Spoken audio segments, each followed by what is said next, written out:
నమస్తే అండి. ప్రేక్షకులందరికీ కూడా శ్రీరామనవమి శుభాకాంక్షలు. ఈరోజు మనం శ్రీరామనవమి విశిష్టత తెలుసుకుందాం. శ్రీరామనవమి హిందూ మతంలోని ఒక పవిత్రమైన పండుగ. ఆ శ్రీ మహావిష్ణువు శ్రీరాముడిగా అవతరించిన రోజుగా భావించబడుతుంది. శ్రీరామనవమిని చైత్ర శుక్ల నవమి రోజున జరుపుకుంటాము. ఇది వసంత ఋతువులో వస్తుంది. శ్రీరాముని అవతార దినోత్సవం రోజున శ్రీ మహావిష్ణువు తన 7వ అవతారమైన శ్రీరామునిగా భూలోకంలో అవతరించాడు. అయోధ్యలో దశరథ మహారాజుకి కౌసల్యాదేవికి పుత్రరత్నంగా జన్మించారు. ధర్మానికి న్యాయానికి ప్రతీక శ్రీరాముడు. ధర్మపాలకుడు, ఆదర్శ పురుషుడు. రామరాజ్యం అనేది న్యాయం, నిజాయితీ, సమత, సమానత్వాలతో కూడిన పరిపూర్ణ పాలనకు ప్రతీక. శ్రీరాముని జీవితగాథను వాల్మీకి మహర్షి రామాయణంగా రచించారు. ఈ గ్రంథం భక్తులకి ధర్మ మార్గాన్ని సూచిస్తుంది. ఈ రోజున ఆలయాల్లో ప్రత్యేక పూజలు, హోమాలు, భజనలు నిర్వహిస్తారు. రామాయణ పారాయణం చేయడం, రాముని నామస్మరణ చేయడం ఈ రోజున విశేష ఫలితాన్ని ఇస్తాయి. కొన్ని చోట్ల శ్రీరామనవమి రోజున రథోత్సవాలను నిర్వహిస్తారు. ఇది భక్తుల కోసమే కాకుండా సాంస్కృతిక వారసత్వాన్ని కాపాడే విధంగా ఉంటుంది. కొన్ని ప్రాంతాల్లో ఈ రోజున శ్రీరామచంద్రుడు మరియు సీతాదేవి కళ్యాణాన్ని ప్రతిష్ఠితంగా నిర్వహిస్తారు. ముఖ్యంగా భద్రాచలం, అయోధ్య వంటి ప్రదేశాల్లో ఈ వేడుక ఘనంగా జరుగుతుంది. శ్రీరామనవమి రోజున పాటించాల్సిన ఆచారాలు: ఉపవాసం ఉండటం, రామనామ జపం చేయడం, రామాయణ పారాయణ వినటం లేదా చదవటం, దానం, ధార్మిక కార్యక్రమాల్లో పాల్గొనటం, ఆలయాలకు వెళ్ళి రాముని ఆరాధన చేయటం. శ్రీరాముని జీవితం మనకు ధర్మం, భక్తి, శాంతి, ప్రేమ, నిజాయితీ, నిబద్ధత వంటి విలువలను నేర్పుతుంది. ఈ పండుగను జరుపుకోవడం ద్వారా మన జీవితాల్లో సద్గుణాలను అలవర్చుకోవాలి. శ్రీరామనవమి రోజున విశిష్టమైన ఆచారాలు: ఉపవాసం, పూజలు నిర్వహించడం ద్వారా ఆధ్యాత్మిక ఫలితాలను పొందవచ్చు.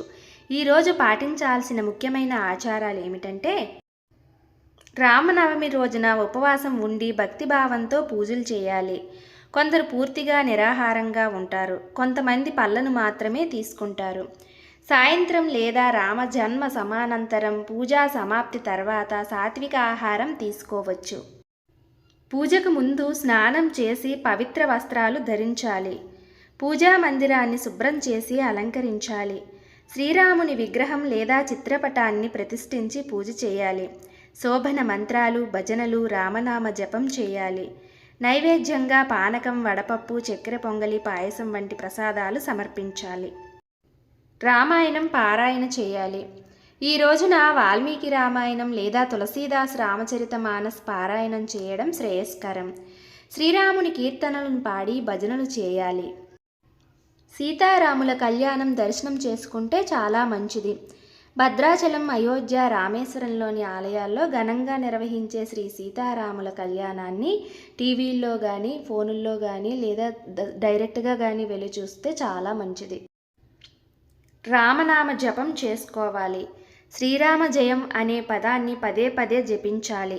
శ్రీరామ రామ రామీతి రమే రమే మనోరమే సహస్రనామ తత్తుల్యం రామనామ వరాననే అనే మంత్రాన్ని జపించడం ఎంతో ఫలప్రదం. పేదవారికి అన్నదానం చేయడం, దానం చేయడం ఈరోజు చాలా మంగళకరం. పేదలకు వస్త్రాలు, పుస్తకాలు, భోజనం అందించడం వల్ల పుణ్యఫలం లభిస్తుంది.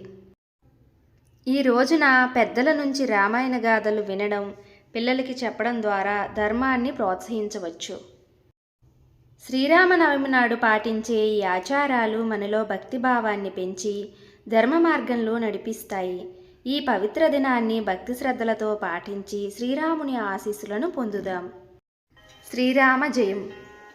శ్రీరామ రామ రామేతి రమే రామే మనోరమే సహస్రనామ తత్తుల్యం రామనామ వరాననే ఆపదామపహర్తారం దాతారం సర్వసంపదాం లోకాభిరామం శ్రీరామం భూయో భూయో నమామ్యహం. రామాయ రామభద్రాయ రామచంద్రాయ వేదసే రఘునాథాయ నాథాయాం సీతాయాం పతయే నమః. అందరికీ కూడా శ్రీరామనవమి శుభాకాంక్షలు. మీకు ఈ వీడియో నచ్చినట్లయితే మరిన్ని మంచి వీడియోస్ కోసం ప్లీజ్ లైక్ చేయండి, షేర్ చేయండి, సబ్స్క్రైబ్ చేసుకోండి.